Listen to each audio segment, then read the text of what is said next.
If a country is Gesara compliant, can they use any natural resource to support their currency, or does it have to be gold? No, yeah, that's a great point. One of the main things that Trump was doing in his first term is go into each of the countries and go, hey, we got all the evidence against the cabal.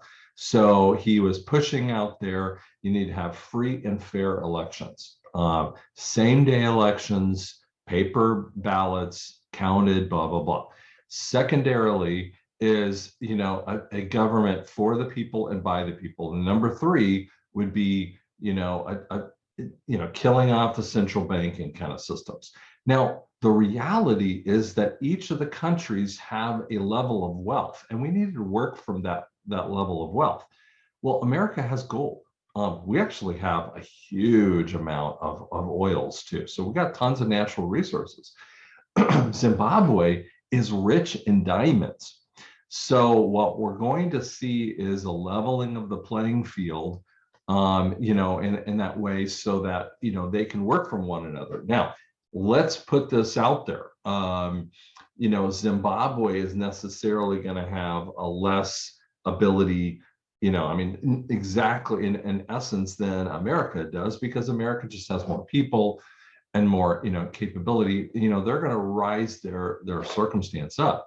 But if you look from where they were before to where they will be in just a little bit, it'll be just immense with that. So part of that is to look at the gross national product and recalculate that based upon what the resources are and what the abilities are. Because if you have a country that's rich in timber, why can't that be a part of that, of the wealth of the country? But we still need to have some type of precious mineral type of thing, to have basis. But again, there's been $13 trillion mines in, for diamonds in Zimbabwe that they found. Trust me, that's going to be utilized. So. Why are some people under the impression that Nesara is the 1,000 years of peace?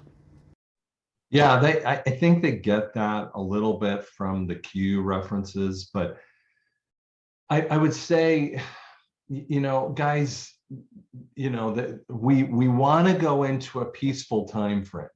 And one of the hardest parts that I had to do when I was calculating this thing too is, I remember in 2020, I'm looking at, wait, this Nesara thing was real. I had studied it for a long time, but I didn't understand what I was studying. It was like I was studying pieces, like little pieces here and there. And in 2020, they were like kind of collating.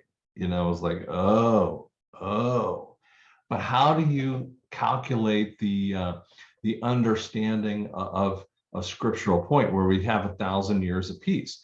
See, and people go 1,000 years of peace, 1,000 years of peace. And I'm like, where do you think that comes from? We're not talking about like 150 years of peace or 35 years of peace or whatever. Where does that come from? That doesn't come from Buddhism. That doesn't come from Mormonism. It comes directly from the Bible. It's called the millennial reign. The millennial reign of Christ doesn't come scripturally until we go through 650 scriptures of the end time, which is a 7-year tribulation. Oh, but we've lived through a tribulation. No, we haven't. No, we haven't. I can prove to you about 18 different ways that we've not been in the tribulation. We've had a type and picture of the tribulation, but we haven't lived through it. And again, I could go 100 ways to Sunday to show that. So if we're not in the tribulation and we haven't been there, are we going to be in 1,000 years of peace after Nesara? And the answer is no. There's a woman named Melissa Redfield, nice woman. I liked some of her stuff originally, but she skips a whole bunch of scriptures, and she's like, she gets all sideways on that. And I'm like, listen, Revelation 22 says, if you add to the book, I'm going to add to you the plagues are written in here. If you take away from the book, I'm going to take away from your name in this book. Guys, I'm just not willing to do that. You guys want to do that? Go ahead. But what you're going to find is God's not there. He's not in, skipping scriptures. And so we're not going into 1,000 years of peace. I think that we're going to have a time of peace, but it's going to be more chaotic than you realize. There's way more chaos that's going to happen because it doesn't come all nice and perfect. I mean, to anyone who's had a child goes, they look forward. I mean, put it to you this way.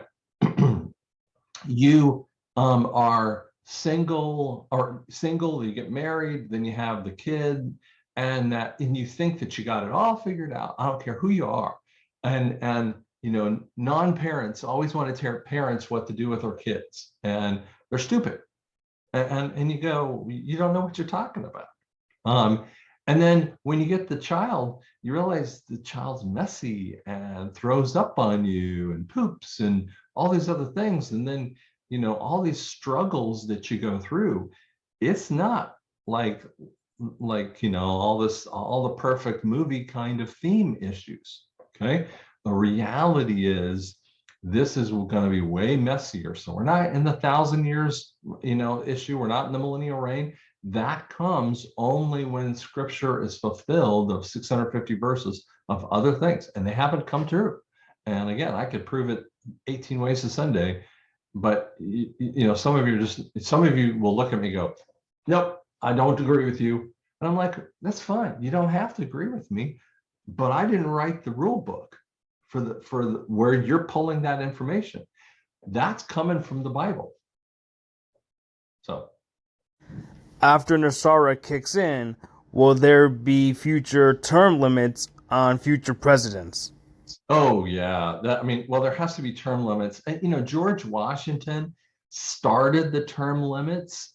He said 2 terms, and it was a great point. Do you know that John Adams wanted to pose him as the king or the monarch?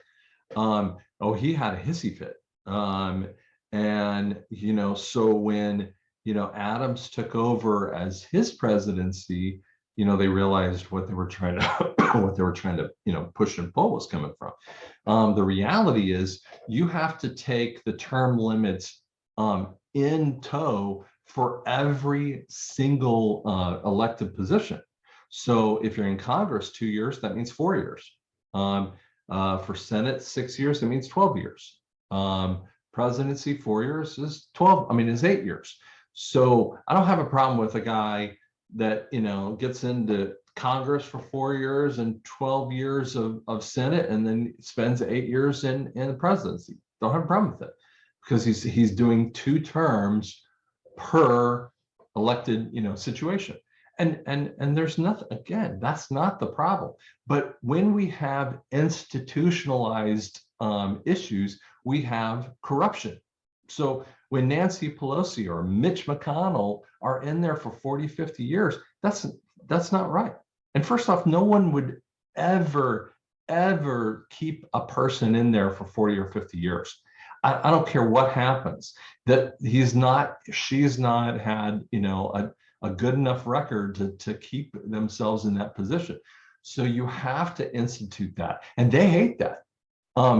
Actually, do you know that the 6-minute and 45-second, I think it was December 15th or something like that, when Trump talked on Truth Social, he actually intimated that. He said that you would have to pick between being a lobbyist or being in the CIA type. And you're going, why would he do that? Because he was trying to set up that what he was saying is being in intelligence kind of things or to be in social media, but he's also intimating a little bit more lobbyist versus in Congress. So he was basically setting up some of the rules of going, this is not going to be the case.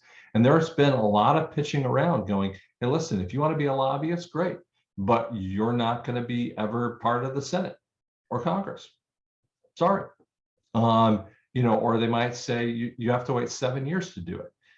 And that is the way that we fix some of this stuff. And so when if Kevin gets in, let's say Scott and Kevin are vying for this congressional seat, and Scott wants the school systems to be fixed, but Kevin wants the roads. Great. let's say Kevin wins, cool. So he better get in there, do 2 terms and get the roads fixed. By the time he leaves, I mean, he's not going to fix all the roads, but he better have gone through that or should be kicked out. And then Scott's turn to get in there and fix the schools. And Scott better get in there and fix the schools, kind of thing. So that's what I would say.